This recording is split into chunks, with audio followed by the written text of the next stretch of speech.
नमस्कार, स्वागत है आपका एमपी तक पर। मैं हूं रवीशपाल सिंह। मध्य प्रदेश सरकार एक बार फिर से 5,000 करोड़ रुपए का कर्जा लेने वाली है। कर्ज अगले हफ्ते तक लेने का अनुमान बताया गया है। आपको बता दें कि बीते 3 महीनों में यह तीसरा मौका है जब सरकार 5,000 करोड़ रुपए का कर्जा ले रही है। यानी 3 महीनों में ही करीब करीब 15,000 करोड़ रुपए का कर्जा मध्य प्रदेश सरकार ले लेगी। इस तरह से मध्य प्रदेश सरकार का कुल कर्जा जो 31 मार्च 2024 तक करीब 3,75,000 करोड़ रुपए था, वो अब बढ़कर करीब 3,90,000 करोड़ रुपए हो जाएगा। हालांकि सवाल बार बार उठ रहे हैं कि सरकार इतना कर्जा जो ले रही है, ये रकम आखिर जा कहां रही है। तो आपको बता दें कि दरअसल जब भी कोई सरकार कर्जा लेती है तो उसके पीछे की जो मंशा है वो होती है राज्य में विकास की गतिविधियों को बढ़ावा देना और इसके साथ ही सरकार की जो प्रमुख योजनाएं हैं उन योजनाओं को पोषित करना।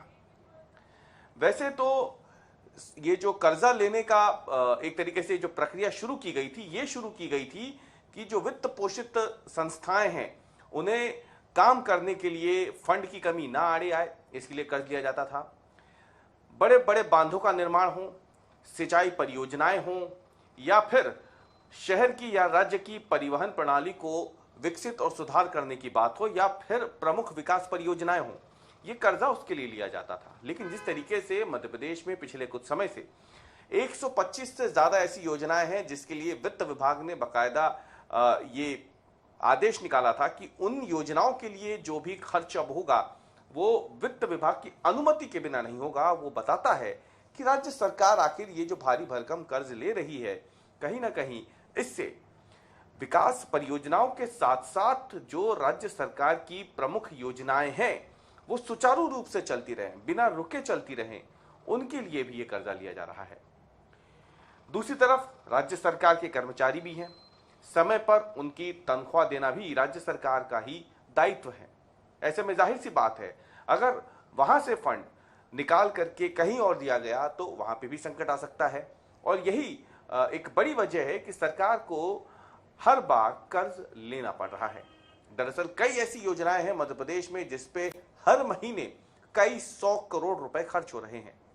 अकेले लाडली बहना में ही अगर हम देखें तो करोड़ों रुपए हर महीने दिए जाते हैं मध्य प्रदेश की करीब करीब 1,32,00,000 के आसपास हितग्राही महिलाओं को।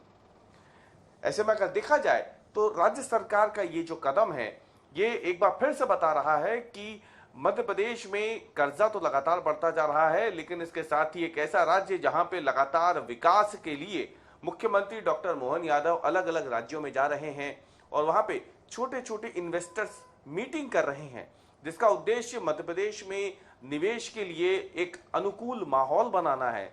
उसके लिए भी सरकार को मध्य प्रदेश के इंफ्रास्ट्रक्चर को बेहतर करना होगा ताकि ज्यादा से ज्यादा निवेशक और उद्योगपति मध्य प्रदेश की ओर आकर्षित हो। उद्योगों के लिए, निवेश के लिए सबसे ज्यादा जरूरी होता है किसी भी राज्य का इंफ्रास्ट्रक्चर बेहतर होना। और ये जो कर्जा लिया जा रहा है, इसकी एक बड़ी राशि विकास कार्यों पर ही खर्च की जाएगी, इंफ्रास्ट्रक्चर पर ही खर्च की जाएगी। अब तक की जानकारी के मुताबिक ये सामने आया है। राज्य सरकार पहले ही साफ कर चुकी है कि फिलहाल उसके पास फंड की कोई कमी नहीं है।